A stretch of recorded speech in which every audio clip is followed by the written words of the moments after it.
I am Slick Nick, your personal hairline hero, your red pill Chad dad that you never had. I'm here in your life to help you sort all this out for your own life.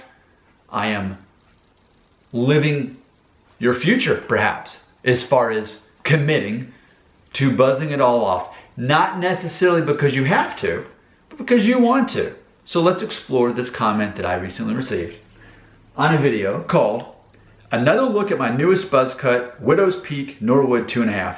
My friend CJ, who's been following me for a while here, and I appreciate his support, had this to say in a comment, quote, "You still have more than enough hair that you don't need to resort to a buzz cut if you don't want to." And that's the key phrase, want to.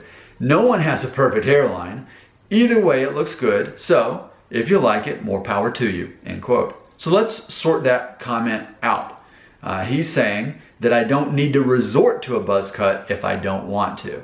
And here's what I want to say. I agree completely. And I think it's very important. Every time I buzz off my hair, which is about every 1.5 to 2 years, people in real life will sort of imply this, and people who watch my videos will say this as well. Why'd you shave your hair off if you're not actually bald on top? If you don't have to, don't you still have a full head of hair? And that's ultimately the reason why I don't shave it down to the skin. I might as well leave the stubble like this, and I like that. There's no reason to make my head shiny if I don't have to, because again, red pill, working with what I have. So here's what that comment makes me think of though. By default, probably my favorite movie is actually Napoleon Dynamite. I saw it multiple times in the theater. I own the DVD. I watch it every couple months. I own the soundtrack on CD. I've got the whole movie memorized and analyzed. And actually, quick question, what's the plot of Napoleon Dynamite? This nerd in high school helps his friend run for president? No. Here's what the movie is. It's an ultimate comedy. The definition of a comedy is where at the beginning of the movie or the story, someone is on the outskirts of society. They're not part of society, and by the end they're accepted. And that's what a comedy is. A tragedy is the opposite, like Braveheart. They're part of society, and by the end they are ousted out, often by losing their life. That's often what a tragedy involves. Well, Napoleon Dynamite is about an outsider who by the end has now a social circle. You could ultimately say that about him, Pedro, Deb, even the grandma, Uncle Rico, and Kip. All of them find some sort of match, some sort of friend by the end of the movie. That's the plot. It's a movie full of skits that ultimately bring that together. It's about people finding friendship. That's the character arc, right? So in Napoleon Dynamite, there's the scene towards the beginning of the movie where Napoleon Dynamite tells Deb, he looks at her eating her lunch and he says, you don't have to be drinking skim milk.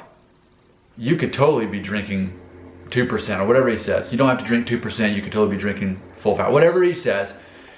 The concept is this. That's what it reminds me of. It's people saying, Nick, you don't have to shave off all your hair. I mean, you still have it? You don't have to do that, And it's the same thing with the Napoleon Dynamite. I know that I don't have to. I'm doing this because I like doing it. And I think that's something to sort out. I've had people say, well, Nick, you don't know what it's like. You're 40 years old and you could still have hair. Nick, I'm 20 and I don't have that option. I'm bald. I'm slick on top. And that's totally worth exploring. This is me empathizing with you. I don't know what that's like. That wasn't me at age 20.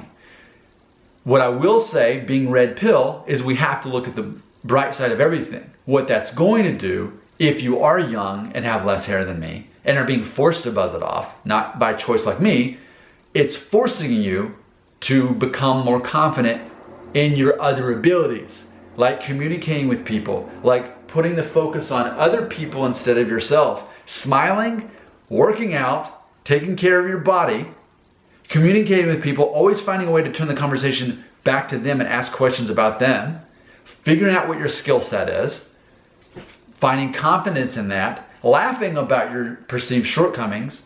That's what people actually want out of us. That it's ultimately becoming a leader, in a leader for other people. So that's what it comes down to. If you are bald, young, you're more likely inclined to become that person sooner. You may not agree with this, but ultimately, it took me longer to learn certain lessons like that because I wasn't forced to. No, it's not simply just a matter of hair, it's a lot of things, but sometimes we have things happen in life that we wouldn't choose that force us to overcome them, which is what Red Pill is all about. You can allow yourself to see yourself as the victim, poor pitiful me, my life would be better if, ... Or you can choose to be Red Pill like I endorse and say, you know what, I wouldn't have chosen that, but it chose me, so therefore I'm going to work with what I got and I'm going to overcome the odds. I am going to be the young bald guy at age 20 who actually people really like being around. And I can actually help other people, which makes them like me better to begin with. So yeah, I don't have to shave off my hair. And give it a couple months, who knows, I'll probably grow my hair back out and have a normal hairstyle again if I choose to. Today's the first day of fall. There's something about fall that always makes me want to buzz it off. So yeah, I don't have to. And I recognize that if I wasn't Red Pill, maybe some of my viewers who are Blue Pill would say, but that's not fair. Just like I tell my kids, I'm not concerned with what's fair. I'm concerned with how you react to it and what you do despite it. I feel like this is definitely a life lesson. That's why I'm the Red Pill Chad Dad, even for you, my viewers, because I'm teaching you these lessons. As an adult, 40-year-old man, I don't care whether things are fair or not. The world is definitely not fair. It's not fair that I live a great life that I live while other people don't even have clean water to drink. That's totally not fair. And there's things I can indirectly maybe do to help. I donate money through my church and through other charities to help starving children get things they need. I don't talk about it all the time, but I do. I focus on what I can control, but that's totally not fair that I get to live this life. Granted, yes, I work very hard for what I do, and I study emotional intelligence, and that largely has to do with it. Check this out.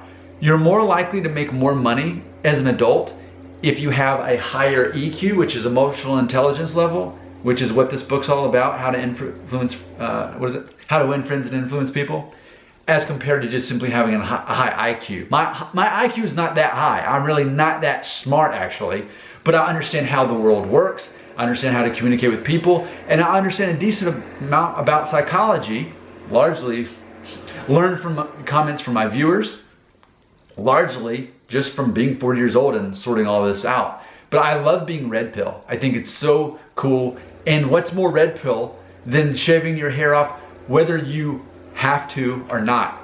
Your comments belong right here.